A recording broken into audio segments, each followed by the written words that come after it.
द्रविणं त्वमेव त्वमेव सर्वं मम देवदेव।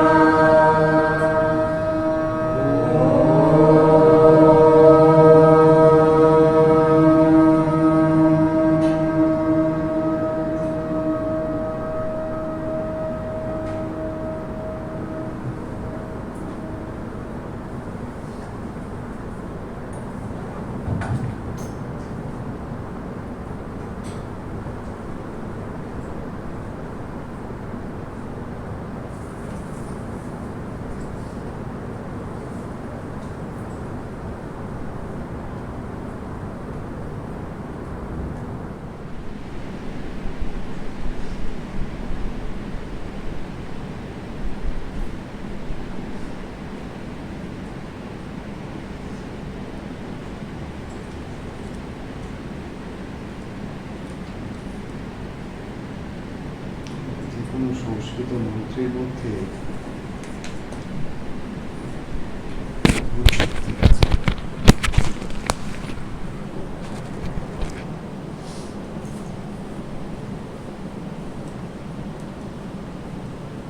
আমরা এই কথাগুলো বাংলাতেও বলতে পারি, বা এই কথাগুলো আমরা হিন্দিতেও বলতে পারি, বা এই চ্যান্টিংগুলো আমরা ইংলিশেও করতে পারি।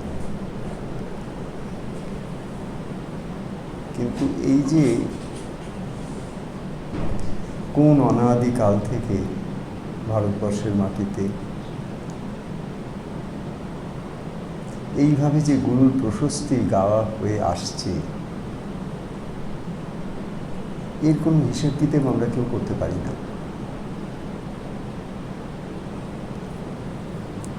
কত যোগী, কত ঋষি, কত উচ্চকোটির সাধক সাধিকা,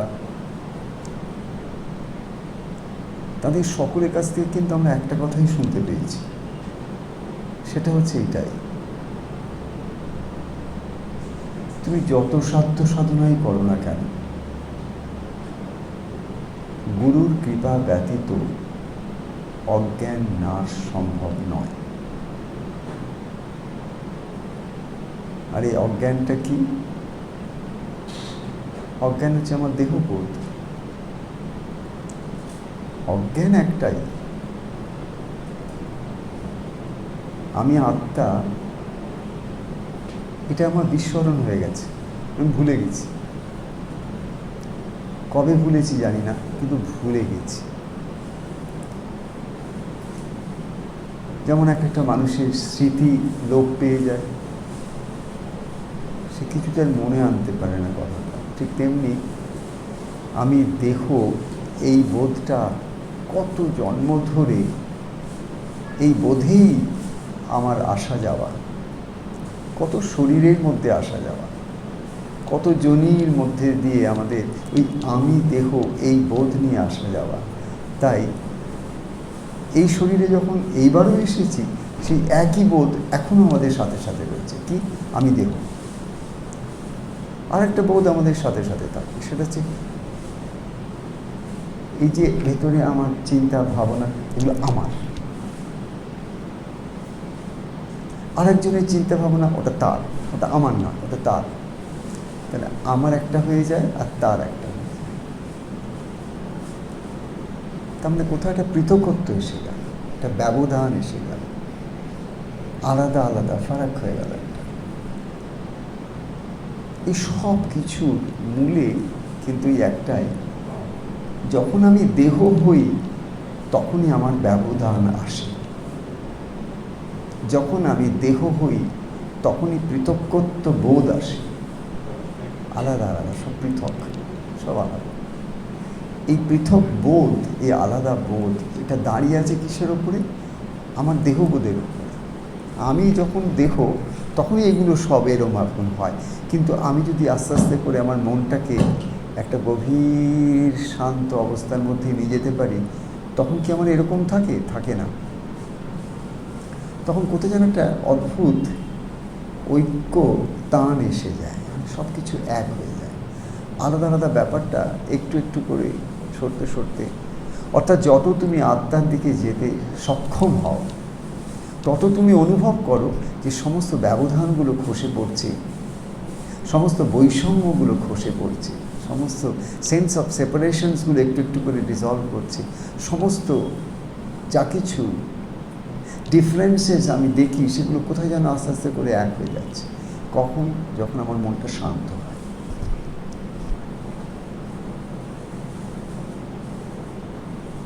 গুরুর কৃপা ব্যতীত এই অশান্ত মনের শান্ত হওয়ার সম্ভাবনা বড় কঠিন।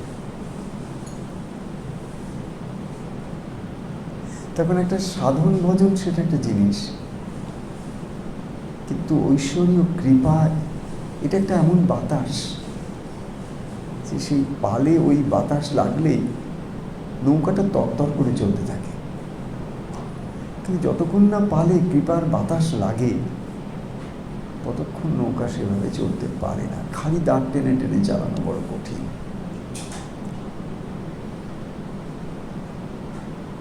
আর একটা জিনিস, এই বিশাল সংসারের যে সমুদ্র, এই সমুদ্র পেরোবার জন্যে যে আমার এই দেহরূপ একটা নৌকা, এর যদি আমি সব কিছু হই তাও পারি না, কারণ এর একটা মাঝি দরকার হয় যে হালটা ধরে।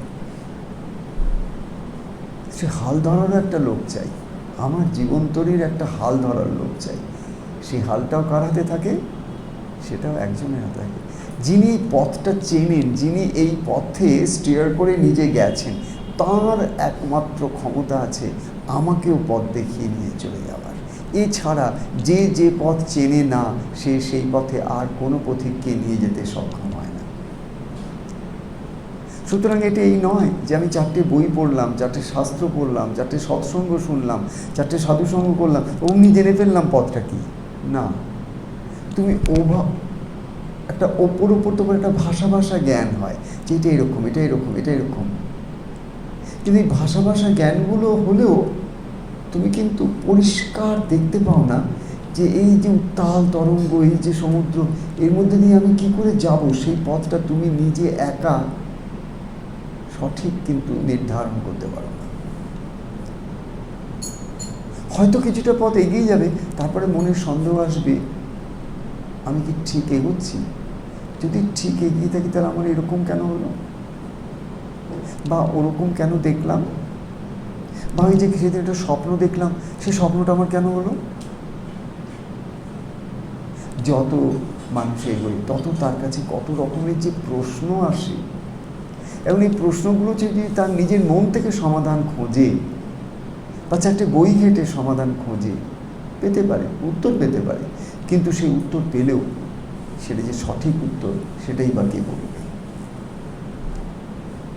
তার মানে আমরা ঘুরে ফিরে একটা জিনিস দেখছি যে এই পথে চলতে গেলে আমাকে একজন কাউকে ধরতেই হবে যিনি এই পথে হেঁটেছে।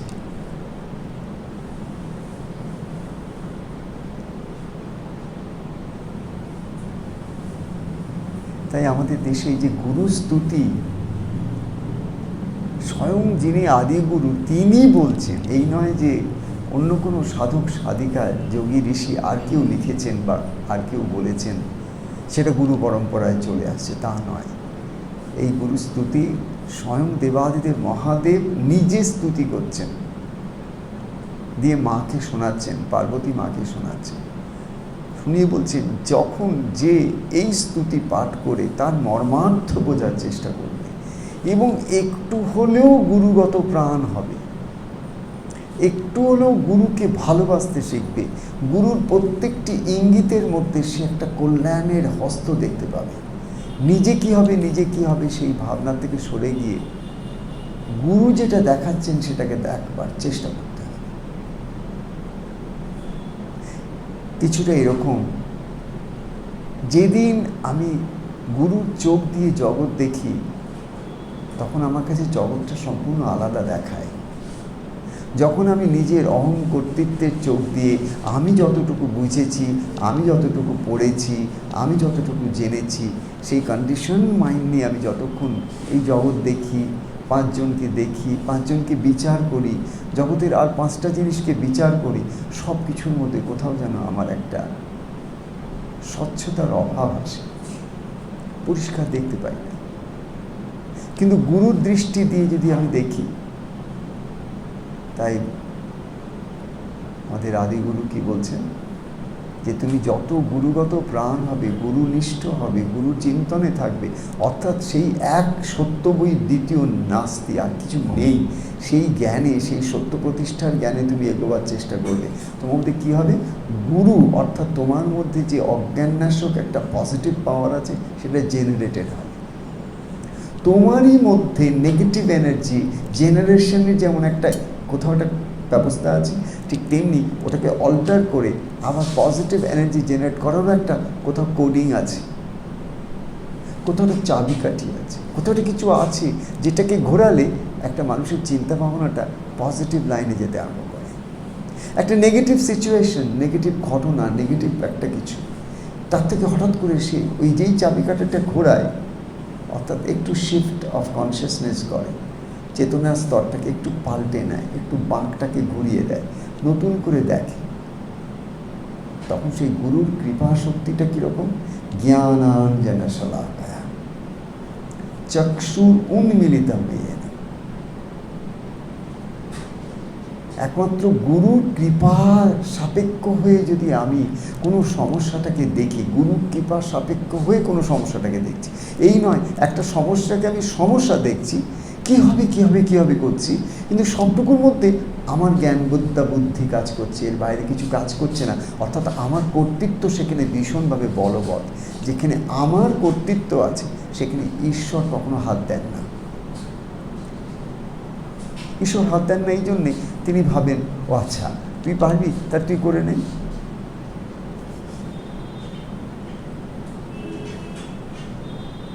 যতক্ষণ তুমি চেষ্টা করছো ততক্ষণ কিন্তু তিনি করেন না।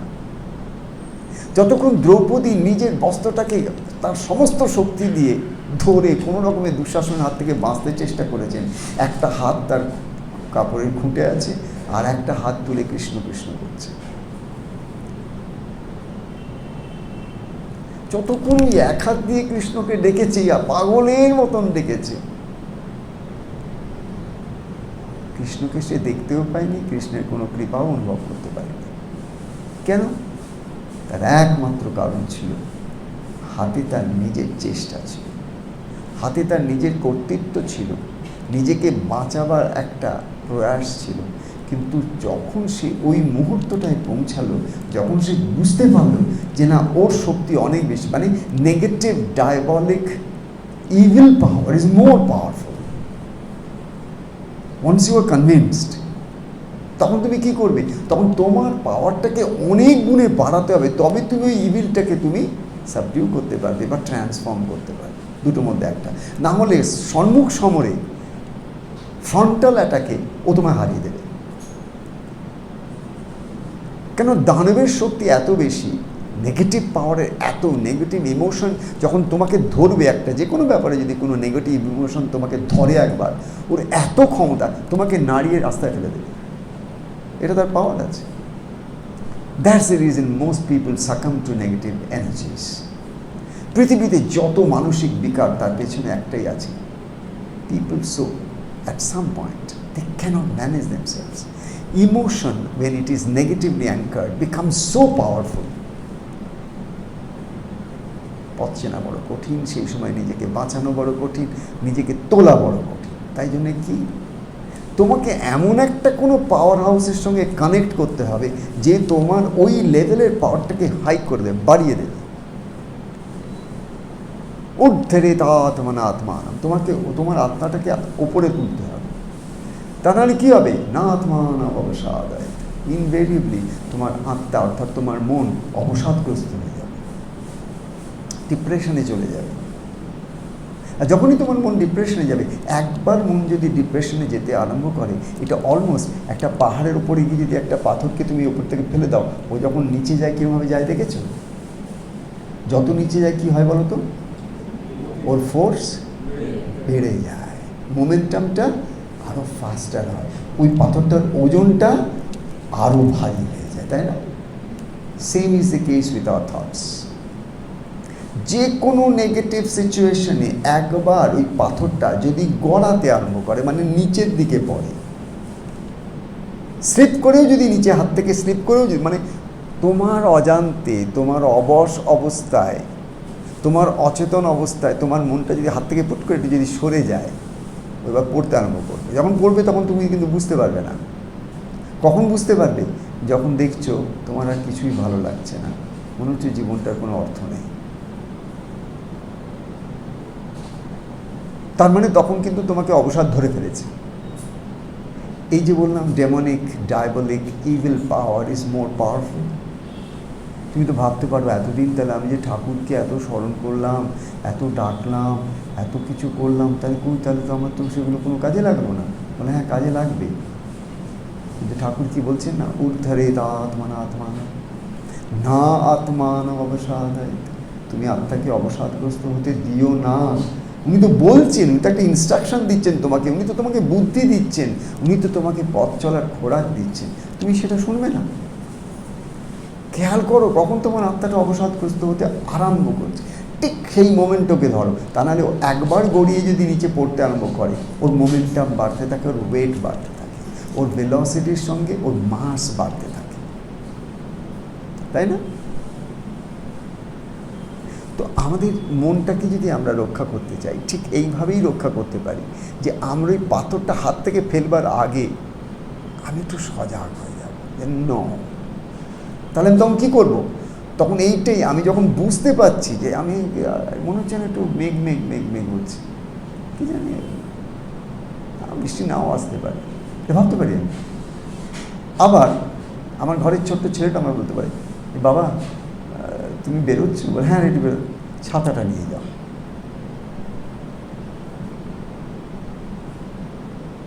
ওর বুদ্ধিতে হয়তো এটা ঠিক যে তুমি ছাতাটা সাথে রাখো, এবং সত্যি সত্যিই তুমি যখন রাস্তায় বেরোলে হঠাৎ করে দেখলে বেশ ভালো রকম। কিন্তু যখন প্রথম এইটুকুন একটা এত ছোট্ট মেঘ আকাশের কোণে কোথাও ছিল, কখন তোমার অজান্তে তুমি যখন নিজের কথা চিন্তা করতে করতে হাঁটতে আরম্ভ করেছো, ওই মেঘটা আকাশের কতখানি জায়গা ঘিরে নিয়ে ঝরঝর করে বৃষ্টি রূপে নামতে আরম্ভ করেছে, তুমি নিজেই জানো না। এটা আমাদের জীবন। কিন্তু বেশিরভাগ ক্ষেত্রে কি হয় যে আমরা এই অচেতনতার সঙ্গে এতটাই বসবাস করি বহুদিন ধরে, কখন যে অচেতনতাই আমাদের জীবনের একটা সুর হয়ে গেছে সেটা বুঝি না। ঠাকুর দেবতা জপ ধ্যান সব কিছু করি, কিন্তু অচেতনতাটাকে নিয়ে কখনো আলাদা করে একটু বিশেষ করে সাধনা করি না। আমার সমস্ত ফোকাসটাই ওখানে। আমি চাই যে তোমরা প্রত্যেকেই ওই সচেতন অচেতনের যে একটা থ্রেশহোল্ড আছে, ওইটাকে নিয়ে কাজ করো, ওইটাকে বেশি খেয়াল রাখো যে কখন তুমি অচেতন হচ্ছ আর কখন তুমি সচেতন থাকছো। যদি তুমি সচেতন থাকো, তোমাকে কখনো কোনো ডিপ্রেশন ধরতে পারবে না, কারণ যেখানে আলো আছে সেখানে আধার নেই, যেখানে গুরু আছে সেখানে অন্ধকার নেই। তার কারণ গুরু হচ্ছেন তিনি, গুরু, অন্ধকার নাশক যে শক্তি, যে অন্ধকারকে বিদূরিত করে, সেটা হচ্ছে গুরু। তাহলে আমার মধ্যে একটা অন্ধকার ছেয়ে যাচ্ছে, তার মানে গুরু ওখানে নেই, সরে গেছে। সরে যাননি তিনি। আমি নিজেই যত অচেতনতার কাছে নিজেকে সমর্পণ করেছি, আমার অজান্তে ততটাই আমি গুরু শক্তি বা ইষ্ট শক্তির থেকে সরে গেছি। আর যত আমি ওই অবসাদের সময়তেও যত আমি আস্তে আস্তে ঠেলে টুয়ার্ডস দি পজিটিভ এনার্জির দিকে আমি যত নিজেকে শিফট অফ এনার্জি চেষ্টা করছি বারবার, ও আমাকে ওদিকে টানছে আমি ওদিকে দিচ্ছি, ও আমাকে ওদিকে টানছে আমি ওদিকে টেনছি, তুমি জানবে যখন গুরু দেখবেন যে তোমার মধ্যে বারবার ওই একটা সচেতন সচেষ্ট চেষ্টা আছে, তখন একটা টাইমে গিয়ে পড়াক করে তিনি হালটা ধরে নেবেন। But first he will watch whether you are trying your best. একটা বাচ্চা শিশু যেদিন হাঁটতে শুরু করে, সেদিন মা যদি প্রথম থেকেই ওকে সব অবস্থার মধ্যে যদি একবারে বাঁচা বাঁচা বাঁচা বাঁচা করে, ও কোনদিন হাঁটতে শিখবে না। একটা সময় মা ওকে ছেড়ে দেয়, ও দুম করে পড়ে, আবার একটু উঠিয়ে দুটো আবার দুম করে পড়ে দেয়। কিন্তু যতই পড়ুক আর যতই যা করুক, মা কিন্তু সবসময় এমন করে ওকে বাঁচায় না যেন একবারও না পড়ে, এরকম হয় না। তাহলে হাঁটতে শিখবে না। ওকে পড়তে হবে, তবেও হাঁটতে শিখবে। ওর ব্যালেন্স আউট হবে, আবার ব্যালেন্সে আসবে। ব্যালেন্স আউট কী জিনিস ওর ব্রেনকে বুঝতে হবে, আবার ব্যালেন্স ইন কী জিনিস সেটা ওকে বুঝতে হবে। Then the brain will learn, then the child will stand, then the child will walk, then the child will one day will run. সুতরাং গুরু তোমার প্রথমেই দেখবে তুমি নিজে পড়ে যাচ্ছ, আবার ওঠার চেষ্টা করছো, পড়ে যাচ্ছ, আবার সচেতনভাবে চেষ্টা করছো। ওই সচেতনতা হচ্ছে গুরু। গুরু মানে একটা মানুষ নয়, ভালো কথা বলে, দু চারটে মেরাকল করতে পারে, এ সমস্ত গুরু নয়। গুরু তোমার মনের ইচ্ছা পূর্ণ করতে পারে, উনি গুরু নন। তুমি একটা গাড়ি চেয়েছো এতদিন ধরে, তোমার একটা গাড়ি হয়েছে, এবার তুমি গুরু স্তুতি শুরু করে দিলে, গুরু ব্রহ্মা গুরুর বিষ্ণু গুরুর দেব মহেশ্বর, আমি পেয়েছি আমার গাড়ি, গুরুর কৃপায় পেয়েছি, ছাই পেয়েছি। তুমি তোমার ভাগ্যে একটা গাড়ি পেয়েছো, so what, Y Guru should come in between ইট? যেদিন তুমি অচেতন হতে হতে সচেতন হয়ে গেলে, পড়তে পড়তে নিজে আবার দাঁড়িয়ে গেলে, সেদিন তোমার সাথে গুরু ছিলেন। এবং খালি তাই নয়, তুমি যখন দাঁড়ালে, পরিষ্কার সচেতনভাবে বুঝলে, it was total protection. Now I know, আমার মধ্যে একটা প্রত্যয় হয়ে গেল, ইয়েস হি এক্সিস্টস। যে মুহূর্তে আমার মধ্যে প্রত্যয় হবে একবার যে হি এক্সিস্টস, সেদিন আমার এক্সিস্টেন্সটা একটু একটু করে জাগবে। তা নাহলে আমার এক্সিস্টেন্সটা in a state of ignorance and slumber, সে ঘুমিয়ে আছে, ঘুমিয়ে থাকবে। যতদিন পর্যন্ত আমার এক্সিস্টেন্সিয়াল ফিলিংটা ঘুমিয়ে আছে, ঘুমিয়ে থাকবে, ততদিন আমি অচেতনতার সাধনা করে চলেছি। আর যে যত মন্দির মঠ ঠাকুর দেবতা বাবাজি করুক, যতক্ষণ না তার অচেতনতা ঘুরছে, ঘুম কাটছে, ততক্ষণ তার শান্তির ছোঁয়া সে পেতে পারে না। কেউ দিতে পারবে না, কেউ দিতে পারবে না। সে সাময়িক হয়তো কিছু কিছু তার ভালো মন্দ দেখে হয়তো খুশিতে থাকবে, কিন্তু তা নয়। তাকে সাধনা একটাই করতে হবে, কি? সচেতনতা।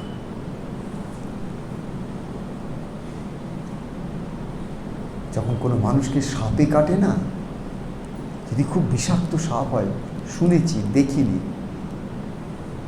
যখন তার সাপের বিষটা যখন চড়তে থাকে না, সে মানুষটা ঘুম পায়, সে মানুষটা ঘুম পায়, খুব ঘুম পায়। যত বিষ চড়ে তত তার ঘুম পায়। সে কিন্তু ছটপট ছটপট পাগলের মতন করে না, তার ঘুম পায়, কেমন কেমন একটা আবেশ মনে যায়। আর যে তাকে বাঁচাবার চেষ্টা করবে, সে কী করে জানো? তাকে গালে চড় মারতে থাকে। কেন? তার যেন ঘুমটা না আসে, ঘুমটা যেন ভেঙে থাকে, তাকে সচেতন করে। সে যত অচেতন হওয়ার চেষ্টা করে, তাকে তত সচেতন করে। কেন? সে যদি অচেতনতায় একবার ডোবে, হু করে সমস্ত বিষটা তার সমস্ত শরীরে এমনভাবে আচ্ছন্ন হয়ে যাবে, পরে তাকে নিয়ে যাওয়া যাবে না। হতে পারে যে বাই দি টাইম ওকে যখন রিচ করবি, সব ডান। ঠিক সাপে কামড়ানোর মতন আমরা প্রত্যেকটা মানুষ অজ্ঞানের সাপ দ্বারা কামড়ে রয়েছি অলরেডি। আমাদের প্রত্যেককে সাপে কামড়ে রেখেইছে। তাই আমরা চলতে ফিরতে, কথা বলতে, শুনতে, বিচার করতে, আর একটা মানুষকে ছোট করতে বা যাই করি না কেন, এগুলো সব ঘুমিয়ে ঘুমিয়ে করে অভ্যস্ত। এবং এর পরিণামস্বরূপ যখন আমাদের কাছে একটার পর একটা কষাঘাত আসে, কর্মের এক একটা বিপাক আসে, তখন আমরা বিহ্বল হয়ে যাই। কেন এরকম হচ্ছে? আমি তো বাবা তোমাকে এত ডাকলাম, আমি এতদিন এত সাধন মানন করলাম, কী হলো তাহলে? একটাই হলো যে তুমি একটা লেসন পেলে, কিছু শিখলে। এই শেখাটাই গুরু। তাই আমাদের প্রত্যেকের চেষ্টা একটাই রোজ, উত্তিষ্ঠৎ জাগ্রত, ওঠো জাগো। ঋষি বাক্য কি? উত্তিষ্ঠৎ জাগ্রত প্রাপ্য বরান্নি বোধত। তুমি যে বর নিয়েই এসেছো, আবার যে বর তুমি পেতে চাও, যে আশীর্বাদ, যে কৃপা, যে মহাশক্তি তুমি ধারণ করতে চাও, সে তুমি নিয়েই এসেছো। উত্তিষ্ঠৎ, একবার ওঠো, জাগ্রত, একবার জাগো। ও সে কি কথা, আমরা তো সব জেগেই রয়েছি, আমরা তো উঠেই রয়েছি, আবার কি উঠবো, আবার কি জাগবো? কি অদ্ভুত কথা। কাদের বলছেন তিনি? আমাদেরই তো বলছেন। তো কি বলছেন? বলছে ওঠো জাগো। কেন? আমরা কি ঘুমিয়ে আছি নাকি যে উঠবো জাগবো? আমরা তো উঠেই আছি, জেগেই আছি, সকালবেলা উঠে পড়েছি। তাহলে আবার নতুন করে কি জাগবো? না, উঠে পড়েছ। কিন্তু এখন স্বপ্নের মধ্যে কিছু কিছু মানুষ না বিছানা থেকে উঠে হেঁটে গিয়ে দরজা খুলে বাগানে চলে যায়, আর বাগান থেকে ঘুরে এসে দরজা বন্ধ করে দিব্যেশবার ঘুমিয়ে পড়ে। সকালবেলা যদি তাকে জিজ্ঞাসা করো, জানো তুমি কাল রাত্রিবেলায় কী করেছিলাম? তুমি উঠে ছিটকিনি খুললে বাইরে বাগানে গেলে। কি আজকাল তো বকো তুমি, আজকাল কি বললে? আমি দিব্যি ঘুমিয়েছি তো কাল রাত্রিবেলা। হ্যাঁ, তুমি তো ঘুমিয়েওছো, আবার ঘুমিয়ে মধ্যে চলাফেরাও করেছ। যে জেগেছিল সে জানে, যে ঘুমিয়েছিল সে জানে না। সে ঘুমিয়েও চলাফেরা করে। সব থেকে অদ্ভুত ব্যাপার হচ্ছে, সে ঘুম থেকে উঠে ছিটকিনি খুলে বাগানে গিয়ে ঠিক ঘুরে আবার ঠিক পথ ধরে ঘরে এসে ঠিক আবার ছিটকিনি দিয়ে ঠিক জায়গায় ঠিক বিছানায় তার ঠিক জায়গায় শুয়ে পড়েছে। এতগুলো ঠিক, অথচ ঘুমিয়ে আছে। How do justify this? একটা তো কোথাও ভুল হবে, কোনো একটা ভুল করেনি, সব ঠিক। সোমনাম্বুলিজম একটা সাইকোলজিক্যাল একটা তার মানে হচ্ছে sleep walkers. They walk in sleep, but when they walk in sleep, the beauty is this, they are totally unconscious that they are walking, as if আমরা সবাই যারা জাগ্রত অবস্থায় ঘুরে বেড়াচ্ছি, অ্যাজ ইফ আমরা সবাই জানি যে আমরা হাঁটছি। আমরা সবাই সোমনাম্বুলিস্টস, আমরা সব স্লিপ ওয়াকার্স। এটা হচ্ছে মোদ্দা কথা। শুনতে কিরকম খারাপ লাগলো না? বাবাজি আজকে যে কি শুরু করলো, এত সুন্দর গুরু স্তোত্রটা শুনলাম, মধ্যে থেকে এরা কি উল্টো পাল্টা বলতে আরম্ভ দিয়েছে। Sleep walkers. So the whole thing that needs to be carried back home is this: wake up. হ্যাঁ, একটাই একটা ক্ল্যারিয়ন কল, কি? Wake up. তোমার জীবনে এমন কিচ্ছু ঘটতে পারে না যেটা তোমার জন্য অমঙ্গল। তোমার জীবনে এমন কিচ্ছু ঘটতে পারে না যেটা তোমার জন্য কল্যাণকর নয়। তোমার জীবনে এমন কিচ্ছু ঘটতে পারে না যেটা তোমার আত্মার জন্য ক্ষতিকারক। তাহলে তুমি যখন একবার গুরু শরণে এসেছো, ভুল করেও তুমি যদি গুরু শরণে এসে থাকো, একবারও যদি তুমি ঠাকুরের নাম মুখ থেকে নিয়ে থাকো, একবারও যদি ইষ্ট স্মরণে এসে থাকো, একবারও যদি ঈশ্বরের নাম যদি তুমি স্মরণ করে তার চরণে আসো, তিনি অচ্যুত, তিনি কখনো ছেড়ে দেন না।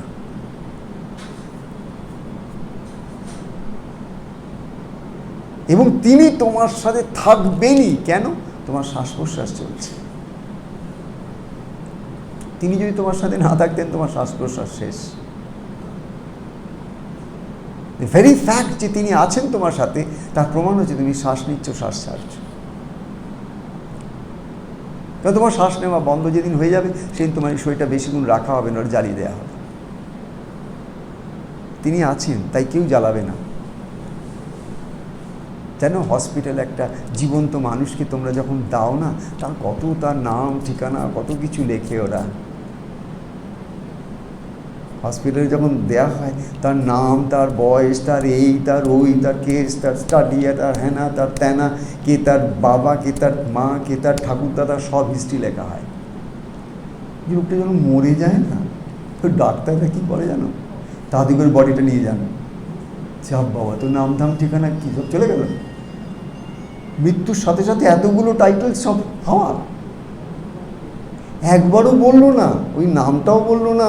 আগে বলতো আপনার মা, আপনার বাবা, সেটাও বলে না। কে তাহলে? ওটা একটা বডি হয়ে গেল।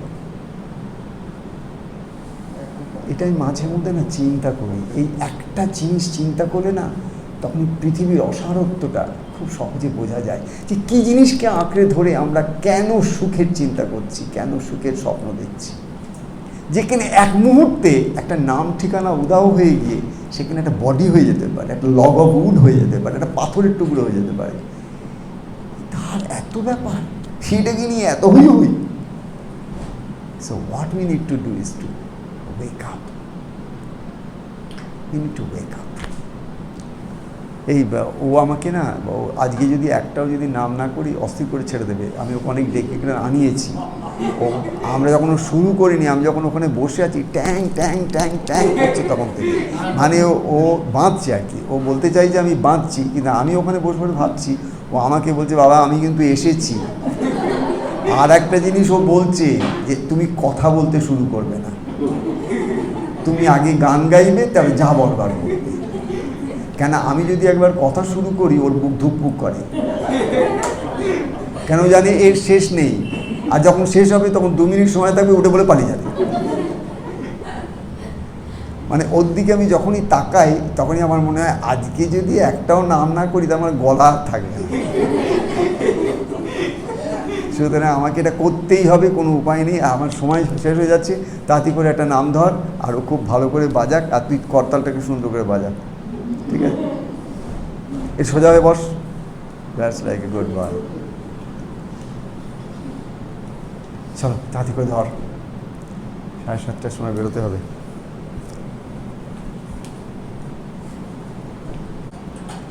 এটা একটা ব্যাপার আছে যে সত্যি সত্যিও কিন্তু খুব ভয় পায়। আমি কথা শুরু করলেও খুব ভয় পায়।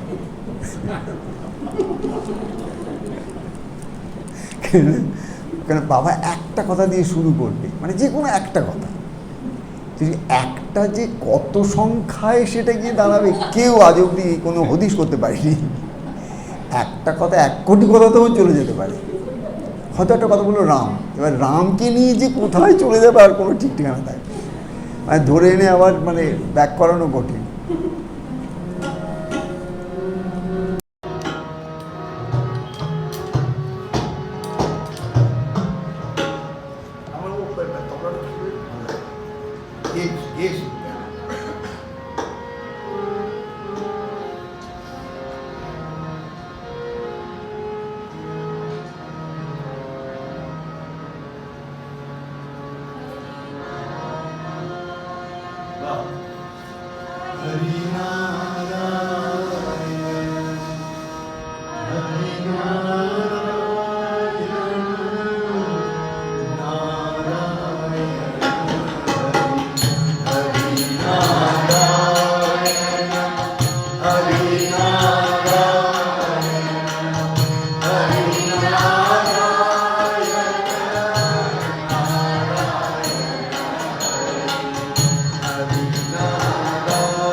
Lakshmi Narayana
ॐ